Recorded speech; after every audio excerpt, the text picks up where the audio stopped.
सादर प्रणाम। मैं हूं हिमांशु द्विवेदी और स्वागत है आपका हमारे खास कार्यक्रम सार्थक संवाद।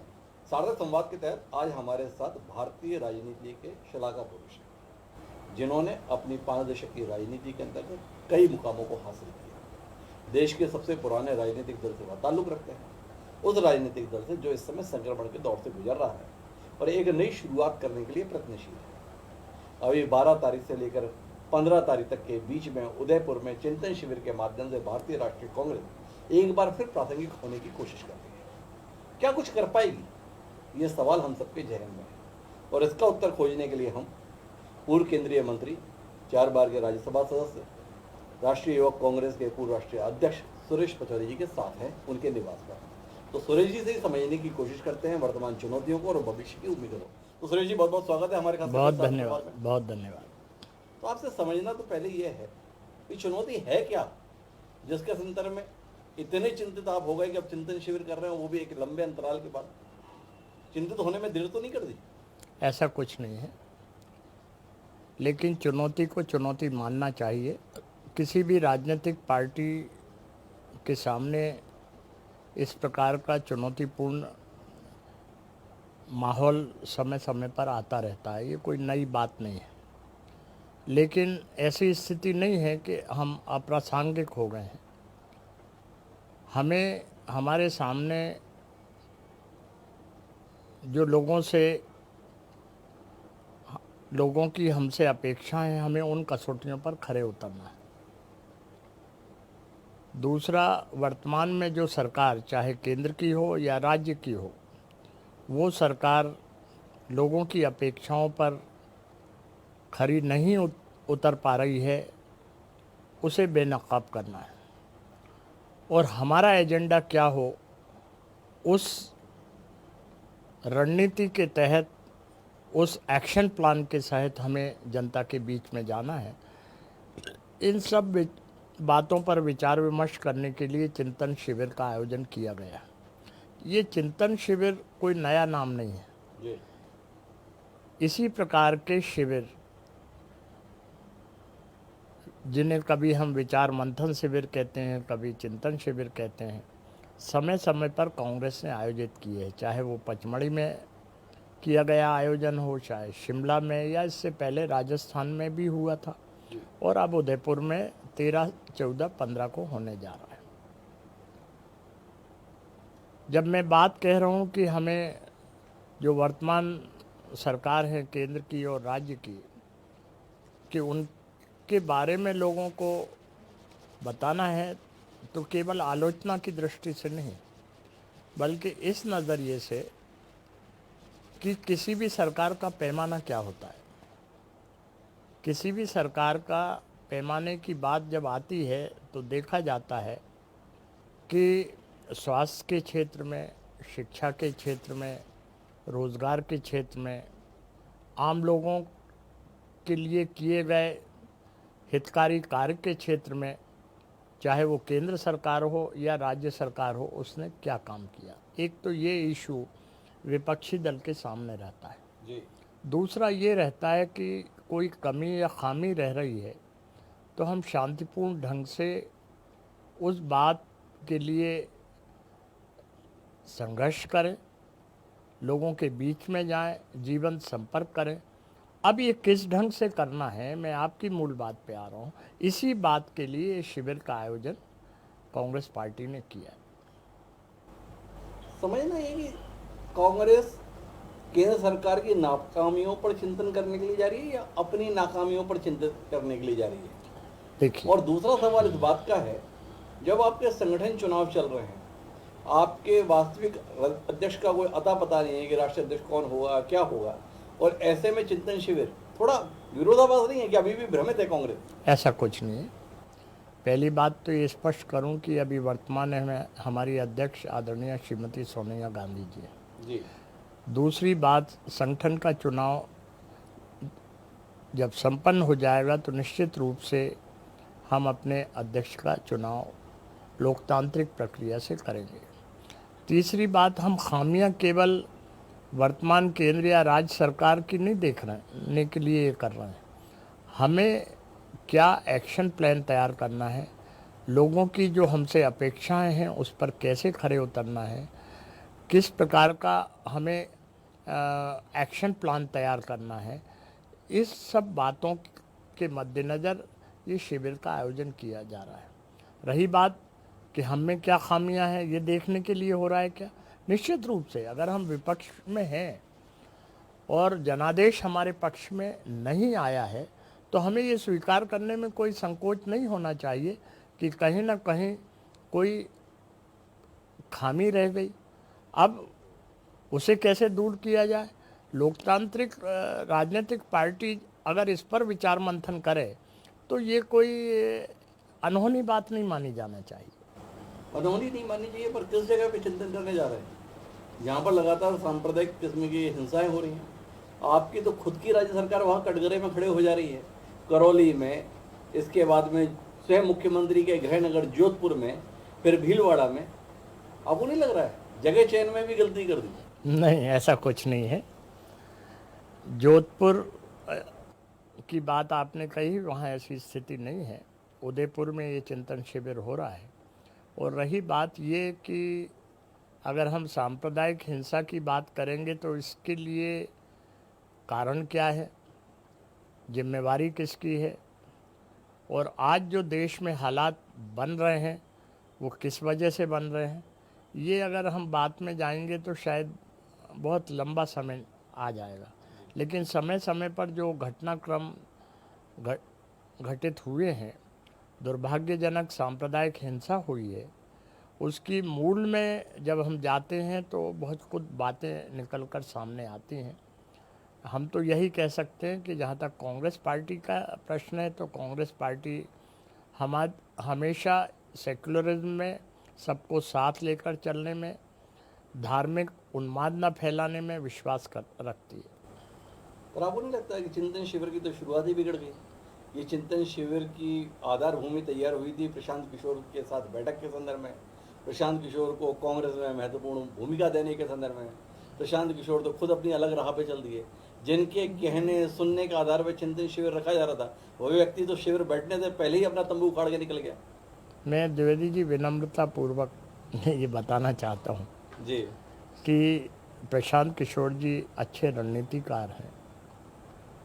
चिंतन शिविर के आयोजन की घोषणा प्रशांत किशोर जी से मीटिंग हुई उससे पहले हो गई थी, अगर हम तिथिवार देखें तो। जी प्रशांत किशोर जी से जो बातचीत हुई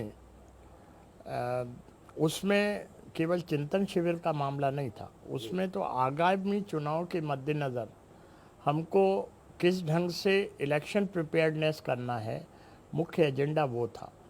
चिंतन शिविर का एजेंडा अलग है, जो अलग अलग पेपर तैयार हो रहे हैं कि किसानों की क्या समस्या है, उनके लिए क्या किया जाना चाहिए, नौजवानों की क्या है, ऑर्गेनाइजेशनल क्या है, बेरोज़गारी की क्या है समस्या, देश में अर्थव्यवस्था कैसी है और इसके लिए जिम्मेवार कौन है, महंगाई किस हद तक कमर तोड़ महंगाई हो गई है। इन सब बातों पर पेपर तैयार किए जा रहे हैं और उन पर ये विचार विमर्श होगा। ये चिंतन शिविर का मुख्य एजेंडा है। जहाँ तक प्रशांत किशोर जी से वार्तालाप का प्रश्न है, मीटिंग का प्रश्न है, वो चुनाव की तैयारी को लेकर की गई मीटिंग थी। प्रशांत किशोर के साथ मीटिंग चुनाव की तैयारियों को लेकर थी। प्रशांत किशोर ने दो कमजोरियों की तरफ ध्यान आकर्षित किया। उन्होंने सीधे तौर पर बयान दे दिया, कांग्रेस को मुझसे ज़्यादा सामूहिक इच्छा शक्ति की और नेतृत्व की जरूरत है। इसके लिए चिंतन क्या करना है? ये तो सबको पता है कि कांग्रेस के पास दिक्कत क्या है, फिर भी समाधान खोजते नहीं। देखिए, मैं अपने डिस्कशन के परव्यू से बाहर नहीं जाना चाहता हूँ। जी प्रशांत किशोर जी ने क्या कहा और चिंतन शिविर में क्या होना है, ये दोनों अलग अलग है। जी वो अपना मंतव्य किसी भी बात को लेकर दे रहे हैं, वो स्वतंत्र है। जी हम चिंतन शिविर में किन बातों को लेकर मनन करेंगे, उसके लिए निश्चित रूप से ये हमारी राजनीतिक पार्टी का एजेंडा। पर मैं आपसे समझना चाहता हूँ, आपके तमाम वरिष्ठ नेता जिस प्रकार की परिस्थितियों के शिकार हो रहे हैं, सुनील जाखड़ जिनके पास में पूरे प्रदेश की बागडोर थी, उन्हें पार्टी से बाहर का रास्ता दिखाने की अनुशंसा की जा रही है। नवजोत सिंह सिद्धू, आप खुद ही उनको अपना प्रदेशाध्यक्ष बनाते हैं। अब प्रभारी जो है अनुशंसा कर रहे हैं तो उनको पार्टी से बाहर निकाल दिया जाए। हरियाणा, शैलजा जी को आपने अध्यक्ष बनाया, हटा दिया। सामूहिक नेतृत्व की बात कर रहे हैं, पता चला ना रणदीप सुरजेवाला है, ना किरण चौधरी हैं, ना शैलजा जी हैं। और इसके बाद में शिविर किसको बहका रही है कांग्रेस? जनता को, कार्यकर्ताओं को, नेताओं को? किसी को बहकाने का काम नहीं हो रहा है। राजनीतिक पार्टी में जब निर्णय की प्रक्रिया होती है तो समय समय के हिसाब से निर्णय नेतृत्व के द्वारा और परिस्थितियों के हिसाब से लिए जाते हैं, और ये हर राजनीतिक पार्टी में होते हैं। अगर हम कहें कि आज समाजवादी पार्टी में पहले मुलायम सिंह थे, आज क्या हो रहा है? अगर हम कहें कि भारतीय जनता पार्टी में पहले अडवाणी जी, मुरली मनोहर जोशी, उमा भारती जी इसी प्रदेश में थी, आज क्या हो रहा है? तो मैं सोचता हूँ ये उन राजनीतिक पार्टी के लोगों को और उनके नेतृत्व को निर्णय लेना है कि कब किसकी क्या उपयोगिता है। आपने जो उदाहरण दिया मैं उसी पे बात करता हूँ। सोनिया गांधी जी ने अध्यक्ष पद का दायित्व इसलिए छोड़ा कि वो स्वास्थ्यगत कारणों से अब ये दायित्व का निर्वहन नहीं कर सकते। तो क्या आप मानते हैं कि गांधी परिवार के उत्तराधिकारियों ने और आप सब ने अपनी नाकामी को जाहिर किया है कि जिसके चलते सोनिया गांधी को स्वास्थ्यगत परेशानी होते हुए भी ड्राइविंग सीट पर बैठना पड़ रहा है, पूर्ण सक्रियता के साथ काम करना पड़ रहा है? इसका कोई अपराध वो सुरेश पचौरी के मन में है कि हम लोगों को जो करना था हम करके नहीं दिए, इसलिए उनको ये सब करना पड़ा? देखिए, मैंने पिछले इंटरव्यू में भी द्विवेदी जी आपकी चैनल के जरिए आपसे बातचीत करते हुए दर्शकों को बताया था, जी। और मैं जब ये बात दोहरा रहा हूँ तो कोई अतिशयोक्तिपूर्ण नहीं है कि कांग्रेस पार्टी और गांधी नेहरू परिवार एक दूसरे के पर्याय बन गए। लेकिन इसका ये भी आशय नहीं है कि हमेशा गांधी नेहरू परिवार का ही अध्यक्ष हो। अगर आप पूरे कांग्रेस अध्यक्षों की फहरिस्त देखेंगे तो 75% अध्यक्ष नॉन गांधी नेहरू परिवार के हुए हैं। जहाँ तक आदरणीय श्रीमती सोनिया गांधी जी का प्रश्न है, तो हम सब लोगों की आस्था उनके नेतृत्व के प्रति है। उनकी कार्य क्षमता पर कोई सवालिया निशान नहीं उठाया जा सकता, लेकिन उसके साथ साथ सत्ता लोलुपता पर भी कोई प्रश्न चिन्ह नहीं लगाया जा सकता। वो एक ऐसी हमारी नेता है कि जिनको यूपीए 1 की सरकार जब बनी थी तो प्रधानमंत्री पद की जिम्मेदारी दी जा रही थी तो उन्होंने विनम्रतापूर्वक अस्वीकार किया था। ऐसे बहुत रेयर एग्जाम्पल मिलेंगे कि कोई देश के महत्वपूर्ण पद को स्वीकार ना कर पाए। और उस समय राहुल गांधी जी को भी बताया गया था कि आप यूपीए 1 की गवर्नमेंट में आ जाएं, लेकिन उन्होंने भी उसको स्वीकार नहीं किया। यूपीए 2 में भी जब गवर्नमेंट बनी तब भी उनको ऑफ़र था, यहाँ तक कि प्रधानमंत्री पद की भी बात थी, लेकिन उन्होंने स्वीकार नहीं किया। आप कहेंगे कि मैंने ये प्रश्न नहीं पूछा, फिर भी मैं क्यों बोल रहा हूँ, क्योंकि मैं जानता हूँ कि सोनिया गांधी जी के बाद अब आपका सप्लीमेंट्री प्रश्न राहुल जी पे आएगा। जी। लेकिन मेरी बात का उत्तर नहीं आया सुरेश जी। सोनिया गांधी जी की ईमानदारी पर, सोनिया गांधी जी के समर्पण पर तो सवाल नहीं है। सवाल तो कुल कांग्रेस संगठन पर है कि जब सोनिया गांधी जी ने शारीरिक रूप से परेशानियों के चलते अध्यक्ष पद का दायित्व छोड़ दिया तो वापस उन्हें मजबूर होकर अध्यक्ष का दायित्व का निर्वहन करना पड़ रहा है। इस विफलता के संदर्भ में कोई आकलन है सुरेश पचौरी जैसे अनुभवी राजनीतिक का कि कहाँ चूक हो गई संगठन के स्तर पर, जिसके कारण से जिन्होंने छोड़ दिया था उन्हें मजबूरी में ना चाहते हुए भी ये काम करना पड़ रहा है? ये कोई पहला अवसर है? जी। आप याद करिए, जब श्रीमती सोनिया गांधी जी को दायित्व दिया गया था जी। सीताराम केसरी जी के बाद, तब भी यही स्थिति आई थी। जी। एक त्रिगुट था जिसने तरह तरह की बातें की थी। उन्होंने कहा था ठीक है, मैं इसको स्वीकार नहीं करते। फिर कांग्रेस के वरिष्ठ नेता सभी एकत्रित हुए, नौजवान नेता एकत्रित हुए, कांग्रेस के आम कार्यकर्ताओं की मांग आई तो उन्होंने फिर उसको स्वीकार कर लिया। अभी भी स्थिति यही आई कि सभी कांग्रेस जनों ने एकमत होकर उनसे आग्रह किया कि आप हमारे अध्यक्ष पद को स्वीकार करिए। तो उन्होंने उनकी भावनाओं की कद्र करते हुए स्वीकार किया। आपने राहुल गांधी जी को लेकर पहले ही उत्तर देने की कोशिश की। राहुल गांधी के संदर्भ में शिकायत है जनता के स्तर पर कि वह पूर्ण रूपेण राजनीतिज्ञ नहीं है। एक राजनीतिज्ञ को जिस तरीके से समर्पण के साथ सियासत में सक्रिय रहना चाहिए, उनके लिए प्राथमिकताएं दूसरी हैं। और अभी हाल ही में नेपाल के संदर्भ में बाकायदा भारतीय जनता पार्टी ने उनके वीडियो को जारी किया। क्या आपको नहीं लगता है कि राहुल गांधी के माध्यम से आप लोग समाधान खोजते हैं, पर राहुल गांधी आप लोगों के लिए समस्या के रूप में ही सामने आते हैं? कोई समस्या नहीं है। जहाँ तक भाजपा ने जो उनके नेपाल विजिट को लेकर बातें शुरू की हैं, किसी भी लोकतांत्रिक पार्टी के लिए ये अच्छे संकेत नहीं है, क्योंकि ये सब अंतहीन है।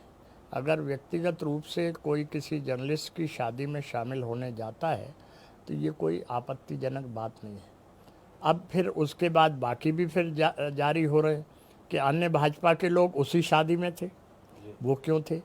ए बी, वो जिस वहाँ के जो सत्तारूढ़ राजा हैं रहे हैं, उनके परिवार के बीच में गए, उन्हीं से मिलने फिर भाजपा के वरिष्ठ नेता क्यों जाते रहे? फिर बात आती है कि दूसरी तरफ से भी वीडियो चल रहे हैं कि भाई आखिर प्रधानमंत्री मोदी जी किस वजह से पाकिस्तान के वज़ीर आज़म से मिलने गए, साड़ी भेंट करने गए। तो ये मैं इन सब चीज़ों को अच्छा नहीं मानता हूँ। मैं ये मानता हूँ कि अगर कोई किसी के निजी सामाजिक कार्यक्रम में सम्मिलित होने जा रहा है तो ये कोई बात आपत्तिजनक नहीं है। राजनीति करने के लिए और भी अन्य विषय होते हैं, अन्य बिंदु होते हैं, हमें उन चीज़ पर कंसंट्रेट करना चाहिए। ये राजनीति अब बात आती है कि भाई भाजपा के कौन कौन नेता किस किस के साथ टोस्ट कर रहे थे, वो फ़ोटो आ रही है। तो क्या हमारा ये स्टैंडर्ड आ गया कि हम पुरानी फ़ोटो खोजें कि उसके प्रधानमंत्री किसके साथ टोस्ट कर रहे थे और अभी के प्रधानमंत्री किसके साथ टोस्ट कर रहे हैं? ये एक राजनयिक संबंधों की बात होती है और ये एक सामाजिक कार्यक्रम में शामिल होने की बात है। देखिए, मेरा वो सवाल अनुत्तरित रह गया आचार्य जी कि राहुल गांधी कांग्रेस के लिए समस्या है या समाधान? कांग्रेस के नेतृत्व के लिए वो सक्षम है। नेतृत्व के लिए वो सक्षम है। और प्रियंका गांधी की क्या भूमिका देख रहे हैं?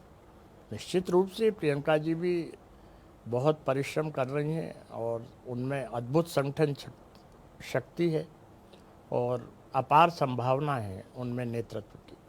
परिणाम रहित परिश्रम को लेकर कोई निराशा नहीं है सुरेश प्रजापति जी? ऐसी कोई बात नहीं है। अगर उन सब बातों के विश्लेषण में जाएंगे तो हम पाएंगे कि जो आपने बात की शुरुआत की थी कि आखिर हम क्या अपनी खामियों पे भी चिंतन करेंगे, तो निश्चित रूप से उत्तर प्रदेश में संगठन के स्तर पर प्रादेशिक लेवल पर कुछ खामियां रहीं जिसकी वजह से हमें ये परिणाम देखना पड़ा। और मैं बातचीत को अंतिम दौर में ले जाता हूँ। हमने चिंतन शिविर को लेकर, कांग्रेस की चुनौती को लेकर बात की, और जो आपका गृह प्रदेश है अर्थात मध्य प्रदेश, तो क्या मध्य प्रदेश को लेकर भी कोई बातचीत होगी? 15 साल का वनवास काटने के बाद जैसे तैसे कांग्रेस सत्ता में आई थी और आप लोग उस सत्ता को भी सुरक्षित नहीं रख पाए। क्या इस पर कोई विचार 2 साल बाद ही सही करेंगे, या आप इसे विचार योग्य भी नहीं मानते? देखिए, ऐसी बात नहीं है, इस पर विचार हुआ है और आगे भी विचार जारी रहेगा। क्योंकि मध्य प्रदेश की बात है तो मध्य प्रदेश की सरकार भारतीय जनता पार्टी बनने के बाद किस स्थिति में है, इस बात पर विचार होना स्वाभाविक है जी। और दस्तावेज सहित होना चाहिए। आज यदि आप नीति आयोग की रिपोर्ट देखें, आर्थिक सर्वेक्षण देखें जो मध्य प्रदेश के संदर्भ में हुआ, नीति आयोग तो केंद्र सरकार के द्वारा बनाया गया, जी। तो आप पाएंगे कि जो शिक्षा के क्षेत्र में सूचकांक है, जो स्वास्थ्य के क्षेत्र में है, जो रोज़गार के क्षेत्र में है, जो गरीबी की रेखा से नीचे रहने वाले लोगों के मामले में आंकड़े हैं, ये निश्चित रूप से बहुत दुर्भाग्यजनक और चौंकाने वाले। महिलाओं पर जो अत्याचार हैं सर्वाधिक मध्य प्रदेश में है कुपोषण, अभी नीति आयोग ने पिछले ही हफ्ते रिपोर्ट जारी की, कुपोषण के मामले में मध्य प्रदेश देश में नंबर 1 है। बेरोजगारों की संख्या बढ़ती जा रही है। तो इन सब बातों पर चर्चा होती है और राज्य सरकार की ये जिम्मेदारी होती है कि वो ये सुनिश्चित करे कि किसानों को कोई परेशानी ना हो, नौजवानों को रोज़गार मिले, आम इंसानों को कोई दिक्कत का सामना ना करना पड़े। जब बात अनुसूचित जाति जनजाति पर आती है तो आए दिन आप हमारे प्रदेश में आए हुए हैं, आप पेपर में पढ़ रहे होंगे कि आदिवासियों की हत्या किस प्रकार से की जा रही है। अभी सिवनी का मामला है, अभी मामला खरगोन का आया है, उससे पहले अन्य ज़िलों के मामले थे। और इसके लिए जिम्मेवार किन किन को माना जा रहा है, फ़ोटो सहित आ रही है। तो हमारे प्रदेश में ये जो दुर्भाग्यजनक घटनाएं हो रही हैं, ये शर्मसार करने वाली हैं। और ये जो आंकड़े हैं, जैसे हम मध्य प्रदेश पे कर्ज की बात को लें, 2003 में मध्य प्रदेश पे कर्ज मात्र 37,000 करोड़ था, आज 3,32,000 करोड़ हो गया। आज ये स्थिति मध्य प्रदेश की हो गई है। अब बात महंगाई पे रहे, जो हम अनछुआ रह गया विषय, जिससे न केवल प्रदेश बल्कि देश के लोग परेशान हैं। तो जैसे पेट्रोल की कीमत 2014 में जो थी, आज 2022 में क्या है, 70 रुपये से बढ़ के 120 के आसपास हो गई। डीजल की कीमत 57 रुपये से बढ़ के 100 रुपये के आसपास हो गई। गैस सिलेंडर की कीमत जो है 410 से बढ़ के 960 के आसपास हो गई। आखिर ये जो तय होती हैं, जो इंटरनेशनल लेवल पर क्रूड ऑयल की प्राइस होती है, उसके आधार पे होती है। 2014 में क्रूड ऑयल की प्राइस इंटरनेशनल लेवल पर ज़्यादा थी, अभी कम हुई। तो पेट्रोल, डीजल, गैस सिलेंडर की कीमत कम होना चाहिए।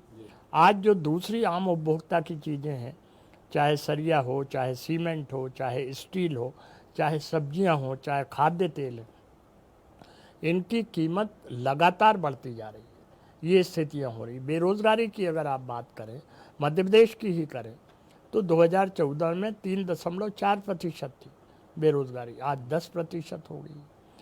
तो किसानों के संबंध में जो वादे केंद्र सरकार ने किए या राज्य सरकार ने किए, वो पूरे नहीं हो पाए।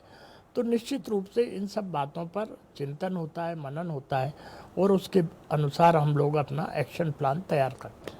आप इतनी सारी बातें गिनाव होना चाहिए पर जनता तो छोड़िए, आपके तो विधायक ही खुद भाजपा के मुंह में ग्रस्त नजर आते हैं। जो चाहता है वो भाजपा की ओर दौड़े लगा जाता है। पिछले 3 साल की कहानी कांग्रेसियों के भाजपा ही हो जाने की कहानी मध्य प्रदेश में है। आपको नहीं लगता कि गड़बड़ आपके पास में है और आप खामखा में इधर उधर ढूंढ रहे हैं? देखो, ये आया राम गया राम की कहानी इस देश में और इस प्रदेश में बहुत चली है जी। हरियाणा से ये शब्द प्रारंभ हुआ था जी। उत्तर प्रदेश में भी समय समय पर जब संवित की सरकार बनी, यहाँ डीपी मिश्र जी की सरकार गई और अभी ये सरकार गई, तो ये जो है होता आया है राजनीति में। लेकिन निश्चित रूप से इन सब बातों पर गंभीरता से विचार करना चाहिए। अपने नेताओं को आया गया, कांग्रेस का विधायक दल गया था, वहाँ की जनता ने कांग्रेस के विधायक दल को ही खदेड़ दिया। विजय लक्ष्मी साधो के संदर्भ में, सज्जन सिंह वर्मा के संदर्भ में सबको नारेबाजी करके वापस लौटा दिए गए। तो जनता के स्तर पर भी कांग्रेस के लिए स्वीकृति क्यों नहीं दिख रही बचौली जी? देखिए, ये अगर कहानी के पन्ने पलटेंगे द्विवेदी जी तो ये लंबी हो जाएगी जी। जब पंजाब में नरेंद्र मोदी जी गए और लगा कि हाँ मीटिंग असफल हो रही है, तो उन्होंने कहा कि मैं अपना कार्यक्रम निरस्त करता हूँ, पर्याप्त सिक्योरिटी की व्यवस्था नहीं है। जब जाट लैंड एरिया में उत्तर प्रदेश चुनाव के समय उन्होंने रिपोर्ट बुलाई, तो अपना मेरठ और आसपास का दौरा कैंसिल कर दिया। अब फिर आप आएंगे चुनाव परिणाम पे, फिर आप कहेंगे कि भाई बताओ, मेरठ और वहाँ जब मीटिंग नहीं हो पा रही थी और प्रधानमंत्री ने भी दौरा नहीं किया, तो चुनाव परिणाम तो सामने आ गए। तो जनादेश, इलेक्शन रिजल्ट और जो हमारे लोकतंत्र के प्रहरी कहिए, जनसेवक कहिए, एमएलए कहिए, एमपी कहिए, उनके साथ जन व्यवहार, ये मापदंड अलग हैं और चुनाव परिणाम अलग है। तो कुल मिला के परिणाम को लेकर आशावादी है। मैं अब आखिरी टिप्पणी पर आपके आना चाहता हूँ। कुल मिला के कांग्रेस एक संक्रमण के दौर से, ये आप भी बातचीत के दौरान मानते हैं। क्या कुछ भविष्य के लिए ऐसा सुरेश पचौरी जी इस कार्यक्रम में कहना चाहेंगे जो कांग्रेस के कार्यकर्ताओं को और आम जनता को हौसला दे सके कांग्रेस के संदर्भ में? क्या कुछ ऐसा अपने 4-5 दशक के राजनीतिक अनुभव के बाद पचौरी जी के पास कहने के लिए है जिसके आधार पर कोई उम्मीद जाग सके कार्यकर्ता में भी और जनता में भी? देखिए, हर राजनीतिक दल के सामने ऐसे मौके आते हैं कि उस राजनीतिक पार्टी को उसके सामने आई हुई चुनौतियों का सामना करना पड़ता है। तो मैं इसको कांग्रेस के लिए संक्रमण काल ना कह के चुनौतीपूर्ण वाला समय कहूँगा। और समय समय पर चाहे वो हमारे पूर्व प्रधानमंत्री इंदिरा गांधी रही हों, चाहे उसके बाद का समय रहा हो, राजीव गांधी जी का दौर रहा हो, अगर वो सब आंकड़े हम देखें कि किस संख्या पर हम लोकसभा में पहुँचे और सरकार बनी तब क्या स्थिति थी और उसके बाद फिर क्या परिस्थिति रही। मेरा अपना जो अनुभव रहा है वो 77 से 80 के बीच का रहा है। 77 से 80 के जनता काल में ये कोई मानने तैयार नहीं था। जब भी बात होती थी तो ये होता था कि कांग्रेस गई, लेकिन 80 का पीरियड ऐसा आया श्रीमती इंदिरा गांधी के संघर्ष के बाद कि उस चुनाव में कांग्रेस को सत्ता मिली।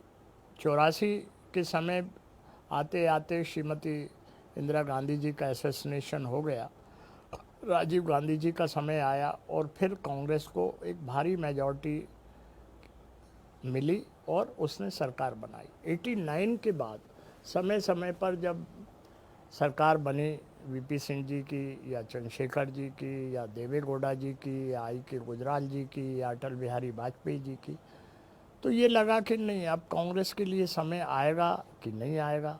लेकिन 91 में आप देखिए वो समय आया।